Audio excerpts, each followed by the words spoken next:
Welcome, curious minds, to another deep dive. Today, we're navigating a narrative that is, well, it's as heartbreaking as it is vital. It's a story that actually unfolded live, online, in front of thousands. That's right. We're talking about an internet sensation known for just this radiant spirit whose life ended in a tragedy that really sent shockwaves across the globe. And it ignited some crucial conversations. We'll be exploring the life of Lhamo, a young woman, a Chinese influencer. People often called her the Mountain Angel. The Mountain Angel, yeah. But her, vibrant online life, it masked a horrifying private reality. Yeah. We've got extensive source material, including direct excerpts, detailed accounts. Right. It allows us to really try and understand the layers here. Our mission today is to move beyond just the headline. Yeah, get into the insights. Exactly. Extract key insights from her journey, the beauty of her public life, the private terror she endured, and look at the broader implications, things like domestic violence, online safety, community response. It's a story that really makes you stop and think, doesn't it? How could such darkness touch someone who seems so bright? So let's begin this deep dive.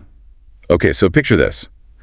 A young woman, she actually said herself she wasn't conventionally beautiful, from a poor, really remote village in China's Aba region. Right, Aba, known for stunning high mountains, clear skies, very culturally rich area. And this was Lhamo.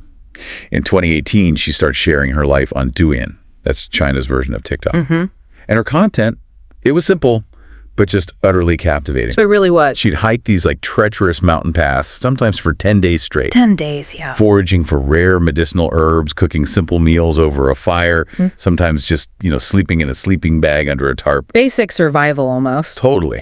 But through all of it, the rain, the wind, the hardship, she just radiated this genuine warmth. And that smile, it drew people in. You can see why they called her the Mountain Angel. It's actually a direct translation of her name in her local dialect. It just reflected her connection to the earth, her spirit. Her authenticity, like you said, was just magnetic. It really was. And it offers this powerful insight, into the appeal of rural content creators in China. They often bypass that polished urban influencer look. Right. It feels more real. Exactly. Lhamo wasn't chasing fame. When people asked if she wanted to move to a big city, she was clear. She had to care for her sick father. Responsibility. Yeah, she actually said, I earn money in these mountains and just want to share the precious treasures I find with others. The sources show how this unfiltered connection was both her strength and, tragically, a point of fascination for her abuser later on. And she lives with her father, her older sister Zhuo Ma, and brother-in-law Ren Yang. That's right. Her mother had passed away from cancer back in 2012. That sense of responsibility, her positivity, it just shone through. I read this story about a time her egg broke in her backpack while she was out foraging. Oh, yeah. And instead of getting upset, she just laughed. Asked her viewers what she was going to eat that night. Just rolled with it. Totally. And she'd share knowledge, too, about the medicinal herbs she found, teaching people about health benefits. She just seemed to embody happiness, always sharing joy, not the struggle. Which raises that question, doesn't it? Someone so positive, so loved online, does she find love in her own life? Her followers wondered. Yeah, I bet they did. And Lhamo would sometimes reply to flirty comments saying she was a mother of two. That surprised people because she never really mentioned a husband. Get that private. Very. She'd just say something like, my siblings will rely on each other. My parents are the supporters, as well as my two beloved children, whom I will always love. It hinted, at something deeper, unspoken, suggesting her private life maybe wasn't as bright as her online one. So we have this picture of resilience, of joy. But then around early 2020, something shifts publicly. Yes, a crack appears. Lhamo posts a video. She's in traditional dress, proudly holding up a document. Her divorce certificate. Exactly. And she says she doesn't feel sad, but actually safe, and that she loves her children more than ever. It must have been a shock for followers who never even knew she was married. It was. And that video, specifically a tiny detail in it, became this really critical clue later.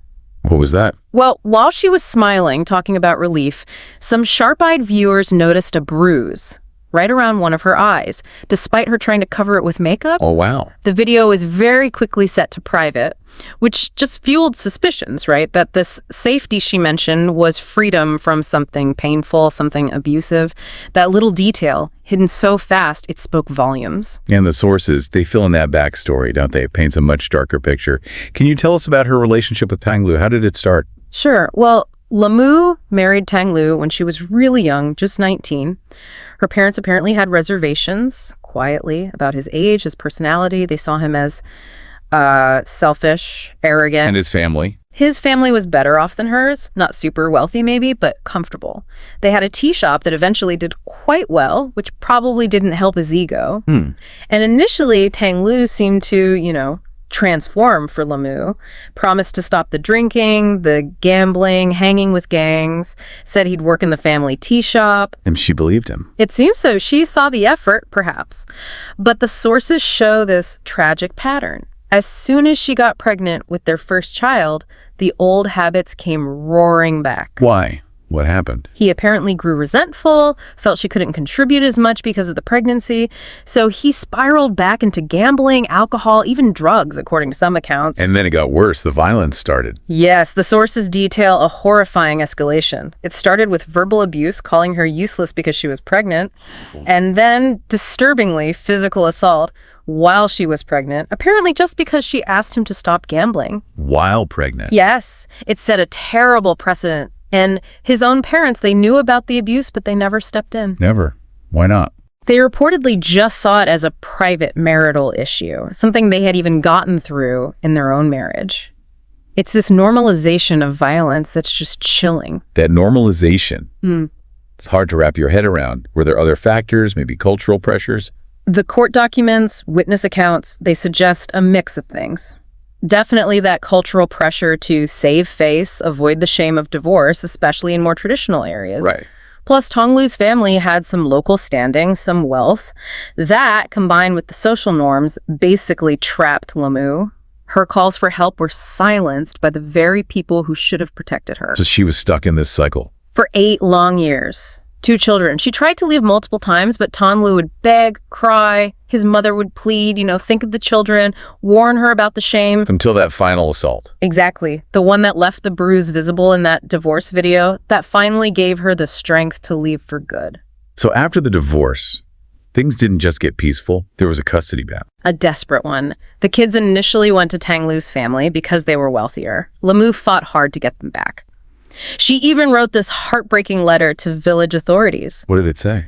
It detailed 13 years of torment she'd suffered with him, and her fear, her deep fear for her children's safety under his influence.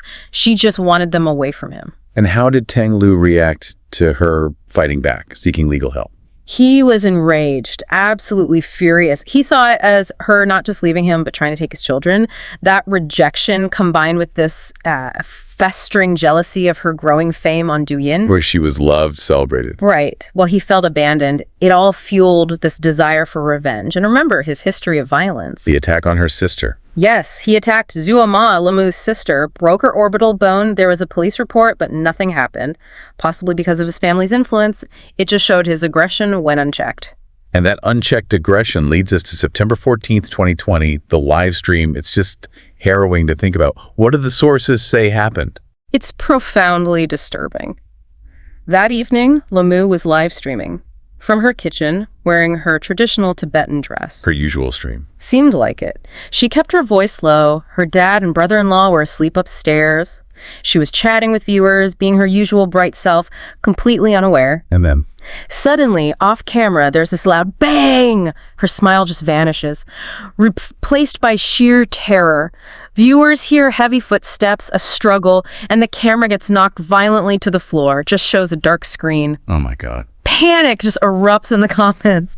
Thousands watching blind, just listening to this horror unfold. The sounds, what did they hear? It must have been unimaginable. It's the auditory horror that's so chilling. Viewers heard her being brutally beaten, her faint voice, "No, stop it!" And then her voice gets weaker. And then something else. Then the sound of liquid being poured. Viewers described it as someone dousing the room. Her father and brother-in-law wake up, rush downstairs, hearing the commotion. And Lhamo. In her final act, her last words almost, she screams a warning to them, her voice full of just unimaginable fear. Dad, brother, run! He's gonna blow up this place. He's poured gasoline all over me. He's gonna light it. She warned them. Even then, Her brother-in-law tries to reason with the attacker, shouting, "Put the knife down, let's talk. What do you want?" did he respond? No response. Just the sickening click of a lighter. Then the roar of flames as the gasoline ignites. Lhamo screams. Agonizing pain. They echoed through the live stream for several minutes until it just abruptly cut out. Her phone consumed by the fire, leaving thousands of witnesses online haunted by those sounds. The next day, the news breaks. A house fire in Abade.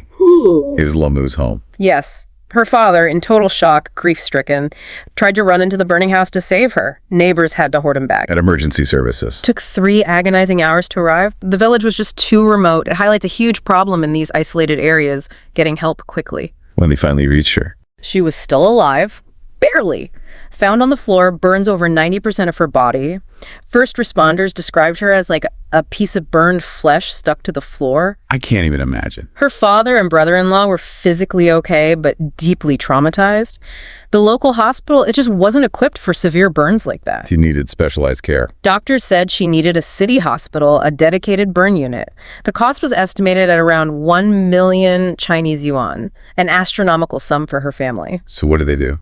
Her sister, Zuama, did something incredible. She logged into Lhamo's Douyin account. She told the followers. Yes, explained the horrific reality. Posted a heartbreaking letter from their father, too, describing Lhamo's unrecognizable face, his desperate hope. He wrote things like, "When I saw her face so disfigured, I almost lost the will to live. Life is fragile. I beg anyone willing to help save my poor daughter's life." And the response? Immediate. Overwhelming. In just a few hours, over 50,000 people donated, enough money to get Lhamo transferred to that specialized hospital. It was this incredible testament to her community. So there was hope. A chance. For a very brief moment, yes. On September 29th, her condition seemed to improve slightly. A tiny flicker of joy for her family, her followers. But tragically, the next day, September 30th, 2020, Lhamo died from her injuries. Oh no. Medically, sometimes that brief improvement happens right before the end. The body systems are shutting down, the inflammation might briefly decrease, giving this false sense of recovery before the final collapse. Just a cruel twist. And with her death, the case changes. Assault and arson become murder. Exactly. And the perpetrator, as you'd expect, was her ex-husband, Tang Lu. What about his family, his mother? His mother's reaction, when interviewed, even in court, was deeply disturbing, just the complete lack of empathy. She blamed Lhamo. Blamed Lhamo. Oh, yes. Accused her of being ungrateful, selfish, suggested her doing fame meant she was cheating. She actually said things like she was seeing someone else, wasn't she, after doing. She might have cheated, I don't know. She even tried to claim Tom Lu was just trying to scare Lhamo into coming back, not kill her, that he just loved her too much, trying to paint him as the victim. That victim blaming. It's horrifying. It is, and as the court transcripts show, it reflects those patterns in domestic violence, but also how cultural pressures like saving face or family honor can actively shield abusers, silence victims. It's a dynamic that's often overlooked, but it was starkly clear here. Did justice prevail, at least? Thankfully, yes. Despite his mother's attempts to twist things, Tang Lu was convicted of murder in October 2021. Given the sheer brutality, he was sentenced to death. He was executed in 2022, a definitive end. Lhamo's life, her death. Yeah. It left such a mark, not just on her family, her followers, such a stark reminder. It really is. Her father, he still blames himself, feels he was a burden, that he failed her. He says things like, "I was sick, a burden to Lhamo. I couldn't save her. Now I'm a burden to my other poor daughter, Zuama. They should have been born into better families without a father like me." It's heartbreaking. And her sister, Zuama. She now carries this immense weight. Emotionally, practically. She's determined to fulfill Lhamo's dream, though. What was that? To move to the Qinghai Tibet Plateau. They call it the roof of the world. Just breathtakingly beautiful, like heaven. Zuama wants to scatter Lhamo's ashes there, let her rest where she always dreamed of being. A final resting place. Yeah. And in this really poignant act, the family couldn't follow the Tibetan custom of burning the deceased's clothes.